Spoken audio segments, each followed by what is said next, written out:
دنیا کی سب سے طاقتور ملٹری پاورز کی بات کی جائے تو رشیا، یونائٹڈ اسٹیٹس اور یونائٹڈ کنگڈم کا نام سب سے اوپر آتا ہے۔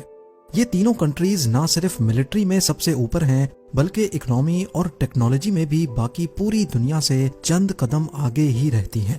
تو آخر کیا وجہ ہے کہ اتنی پاورفل کنٹریز افغانستان جیسے چھوٹے اور کمزور ملک سے بار بار ہار چکی ہیں؟ افغانستان میں ایسا کون سا راز چھپا ہے کہ یہاں سے دنیا کی طاقتیں الٹے پاؤں بھاگنے پر مجبور ہو جاتی ہیں؟ اور سب سے بڑھ کر یہ کہ رشیا، یونائٹڈ اسٹیٹس اور برٹین کا اس بنجر زمین میں کیا انٹرسٹ تھا؟ زیم ٹی وی کی ویڈیوز میں ایک بار پھر سے خوش آمدید۔ ناظرین، افغانستان نے زیادہ تر عرصہ غیر ملکی طاقتوں سے جنگیں لڑنے میں گزارا ہے۔ یہاں پر قبضہ جمانے کی ہسٹری کو دیکھا جائے تو 2500 سال پہلے 522 BC میں پرشینز نے اس جگہ پر حملہ کیا تھا، لیکن ان کا قبضہ 2 سالوں سے زیادہ نہ چل سکا۔ اس کے بعد 330 BC میں الیگزینڈر، جس نے آدھی سے زیادہ دنیا پر قبضہ کیا تھا، اس نے بھی افغانستان پہ حملہ کیا، لیکن وہ بھی 7 سالوں سے زیادہ یہاں اپنی حکومت نہیں جما سکا۔ منگول امپائر، سکھ امپائر اور مغل امپائر نے بھی اس جگہ پر الگ الگ وقتوں میں حملہ کیا، لیکن صرف منگول یہاں 2 سال ٹکے، جبکہ مغل اور سکھ امپائر نے 1 سال کے اندر اندر یہاں سے ہاتھ نکال لیا۔ جب برٹش نے سب کانٹیننٹ پہ قبضہ کرنا شروع کیا تو آج کے میانمار سے لے کر بنگلہ دیش، انڈیا اور پاکستان تک سارا کا سارا ایریا برٹش آرمی کے کنٹرول میں تھا۔ افغانستان میں انہوں نے 3 مرتبہ قبضہ جمانے کی کوشش کی، لیکن بدقسمتی سے 1 مرتبہ بھی کامیاب نہ ہو سکے۔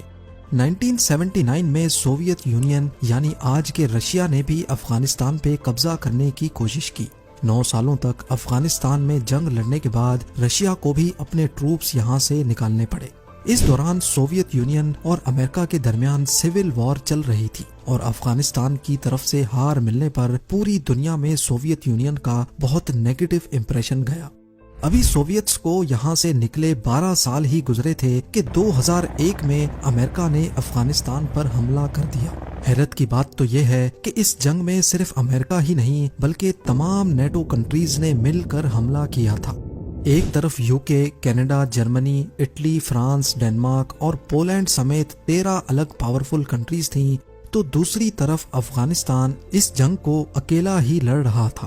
افغانی طالبان کے خلاف 20 سال تک یہ جنگ چلتی رہی، لیکن کوئی خاطر خواہ کامیابی نہ مل سکی، اور آخر میں نوبت یہاں تک آ گئی کہ 2021 میں امریکن فورسز کو یہاں سے نکلنے کے لیے بھی طالبان کے ساتھ ڈیل سائن کرنی پڑی۔ ایکسپرٹس کا کہنا ہے کہ 20 سالہ اس جنگ کے دوران امریکن فورسز افغانستان کے صرف 15% حصے کو کنٹرول کرتی تھی۔ افغانستان کا ٹوٹل ایریا فرانس سے تھوڑا بڑا، جبکہ اس کی پاپولیشن US اسٹیٹ کیلیفورنیا سے بھی کم ہے۔ اتنا چھوٹا ملک اپنے سے 10 گنا بڑے اور طاقتور ملکوں سے کیسے مقابلہ کرتا رہا ہے؟ اس کے کئی سارے جوابات ہیں، لیکن سب سے بڑا جواب افغانستان کی جیوگرافیکل لوکیشن میں چھپا ہے۔ افغانستان کئی الگ الگ قبیلوں میں بٹا ہوا ہے، جس میں ازبیکس، تاجکس اور پشتونز شامل ہیں۔ اس کا پورا بارڈر خود افغانستان نے نہیں بلکہ غیر ملکی طاقتوں نے آج سے 120 سال پہلے بنایا تھا۔ اس بارڈر کی یہاں بسنے والے ٹرائبز کے سامنے کوئی حیثیت نہیں تھی۔ اس کے سدرن بارڈر کی بات کی جائے تو یہاں پشتونز کئی 100 سالوں سے رہتے آئے ہیں، لیکن حقیقت یہ ہے کہ افغانستان میں رہنے والے پشتون سے زیادہ بارڈر کے اس پار پاکستان میں رہتے ہیں۔ بارڈر بننے سے پہلے ہی سدرن افغانستان اور ویسٹرن پاکستان میں پشتونز کا بسیرا تھا۔ ان پشتونز کی آدھی فیملی افغانستان میں تو آدھی پاکستان میں رہتی ہیں۔ لہٰذا جب برٹش امپائر نے یہاں کا بارڈر ڈیفائن کیا تو اس کی ان پشتونز کے سامنے کوئی خاص اہمیت نہیں تھی، کیونکہ یہ بارڈر محض ایک امیجنری لائن کے جیسا تھا۔ جیسے بارڈر ڈیفائن ہونے سے پہلے وہ لوگ ایک دوسرے سے ملنے جایا کرتے تھے، ویسے ہی بارڈر کے بعد بھی جایا کرتے تھے۔ کیونکہ اس بارڈر کا زیادہ تر حصہ انتہائی اونچی پہاڑیوں سے گزرتا ہے، اسی وجہ سے اس بارڈر کو کنٹرول کرنا پاکستان اور افغانستان دونوں کے لیے کافی چیلنجنگ رہا ہے۔ دی ڈیورنٹ لائن کے نام سے پہچانا جانے والا یہ بارڈر 2640 کلومیٹرز لمبا ہے، جس میں کم سے کم بھی 300 اسپاٹس ایسے ہیں جہاں سے بارڈر کراس کیا جا سکتا ہے۔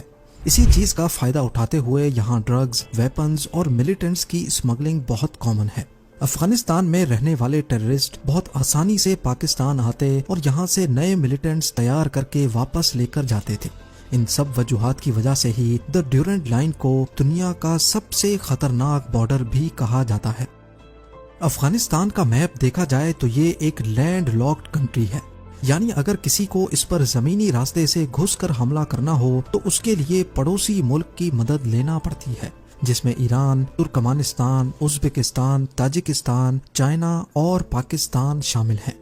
لیکن جیسے تیسے کر کے اگر افغانستان کے بارڈر تک پہنچا بھی جائے تو حملہ آوروں کو بڑے بڑے پہاڑوں کا سامنا کرنا پڑتا ہے۔ یاد رہے کہ افغانستان بے شک کانٹیننٹ کا سینٹر ہے، لیکن یہاں کی کم آبادی بھی ان پہاڑوں کی ہارش کنڈیشن کی وجہ سے ہی ہے، جن کو ہندو کش ماؤنٹین رینج کہا جاتا ہے۔ یہ رینجز اتنی اونچی اور اتنی خطرناک ہیں کہ یہاں سروائیو کرنا اور ان کو کراس کرنا قریب امپاسبل ہی مانا جاتا ہے۔ یہ عالیشان پہاڑ افغانستان کے 75% ایریا کو کور کیے ہوئے ہیں، جبکہ پوری کنٹری کی بات کی جائے تو 50% سے بھی زیادہ ایریا 2000 میٹرز کی اونچائی پر ہے۔ یہ پہاڑیاں افغانستان کو ایک نیچرل وال کا کام دیتی ہیں، جو غیر ملکی طاقتوں کے لیے تو انجان ہیں، لیکن یہاں کے لوکلز ان پہاڑیوں سے اچھی طرح واقف ہیں۔ جب سوویتس نے افغانستان پہ حملہ کیا تھا تو ملیٹنٹس ان پہاڑوں پہ چھپ کر پاسز سے گزرنے والے رشین ٹینکس اور ٹروپس پہ حملہ کر کے پہاڑوں کی غاروں میں جا کر چھپ جاتے تھے، جہاں ان کو ڈھونڈنا ناممکن ہوتا تھا۔ کئی بار تو ملیٹنٹس پورے پاسز اور روڈز کو بھی اڑا دیتے تھے، جس سے رشینز کئی مہینوں تک آگے نہیں بڑھ پاتے تھے۔